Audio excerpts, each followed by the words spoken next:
Assalamualaikum warahmatullahi wabarakatuh. Apa kabar kalian semua? Semoga selalu sehat dan tetap bahagia ya. Oke, hari ini ketemu lagi dengan Ustaz Raffi pada pembelajaran Bahasa Indonesia. Tentunya kita akan membahas materi selanjutnya, yaitu struktur teks deskripsi. Yuk kita bahas aja materi hari ini.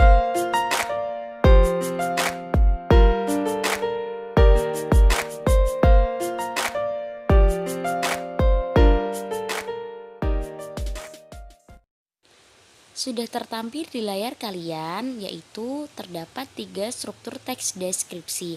Yang pertama yaitu identifikasi, yang kedua deskripsi bagian, yang ketiga simpulan atau kesan. Keseluruhan struktur tersebut akan kita bahas lebih dalam pada slide selanjutnya. Yuk kita pindah. Baik, pada bagian yang pertama kita akan bahas mengenai identifikasi.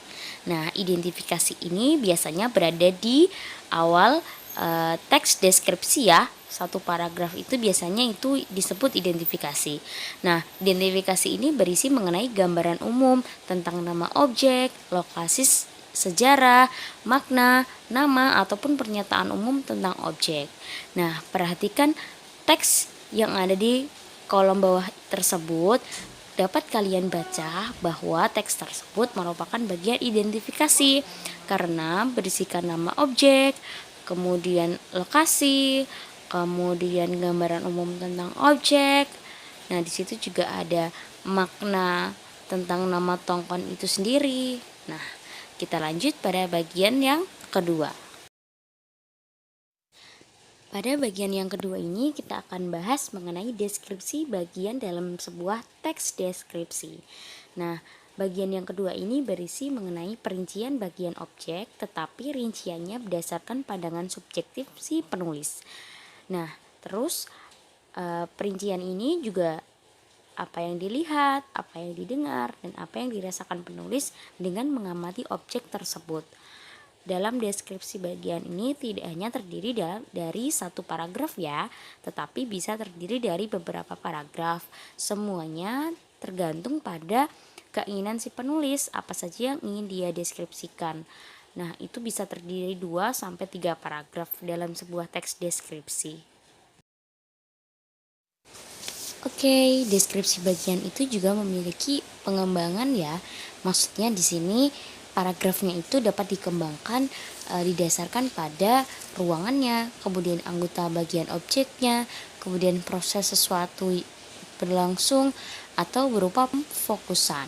Nah, yang pertama, jadi teks deskripsi pada bagian deskripsi bagian ini dapat dikembangkan melalui deskripsi sebuah ruangan. Nah, pada bagian ini, deskripsi bagiannya berisi mengenai perincian bagian ruangan objek yang dideskripsikan. Misalnya, teks itu mendeskripsikan bagian pintu masuk, bagian tengah, dan juga nama ruangan tersebut serta ciri-cirinya. Kemudian, yang kedua yaitu berdasarkan anggota bagian objek.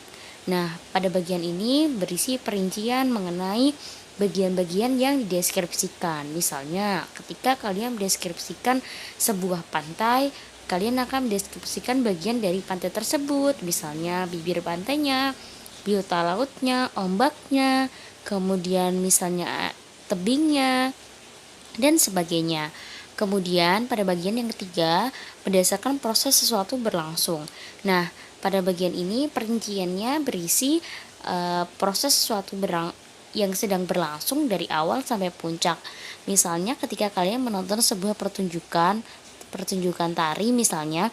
Nah, deskripsi pada teks kalian itu mendeskripsikan mengenai bagian awal pementasannya, kemudian puncak dari adegan pementasannya sampai dengan penutup.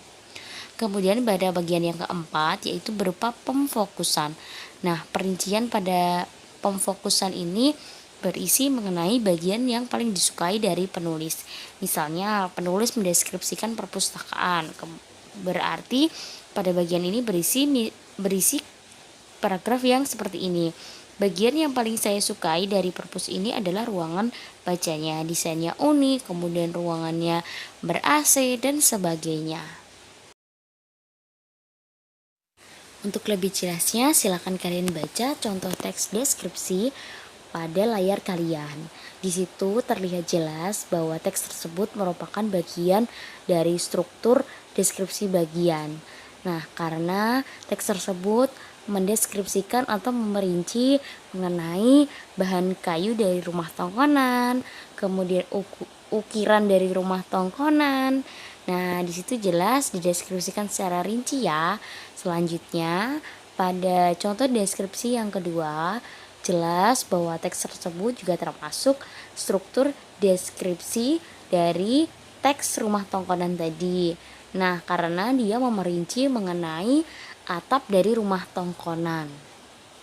Dapat kalian baca ya, di situ tertulis atap rumah tongkonan melengkung menyerupai perahu terdiri atas susunan bambu. Jadi, dalam sebuah teks deskripsi, pada deskripsi bagian ini tidak hanya terdiri dari satu paragraf, bisa terdiri dari beberapa paragraf, tergantung keinginan kalian mau mendeskripsikan bagian apanya saja.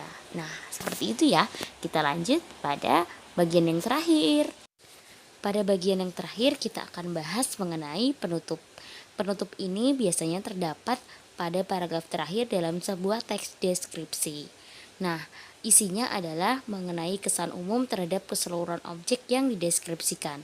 Ketika kalian sudah mendeskripsikan sebuah objek, nah kalian bisa tuliskan kesan atau kekaguman kalian mengenai apa yang sudah kalian deskripsikan. Contohnya sudah dapat kalian baca di layar kalian, yaitu mengenai rumah tongkonan tadi. Sungguh kaya warisan budaya Indonesia. Kita bangga memiliki warisan budaya dengan nilai artistik yang tinggi dan unik. Rumah adat tongkonan warisan budaya yang perlu kita jaga. Nah, di situ merupakan simpulan atau penutup atau kesan dari sebuah teks deskripsi. Pembelajaran hari ini cukup sampai di sini dulu ya anak-anakku. Semoga pembelajaran hari ini dapat menambah pengetahuan dan wawasan kalian, terutama mengenai struktur teks deskripsi. Jika ada yang kurang kalian pahami, bisa kalian tanyakan melalui email, WhatsApp, ataupun komen di Google Classroom.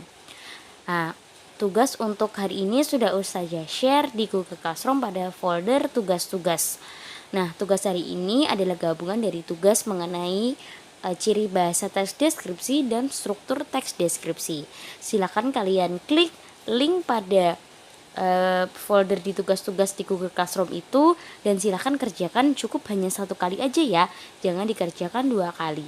Oke, silakan mengerjakan. Ustazah tutup pembelajaran hari ini dengan mengucapkan alhamdulillah secara bersama-sama. Alhamdulillahirabbil alamin. See you on next video. Assalamualaikum warahmatullahi wabarakatuh.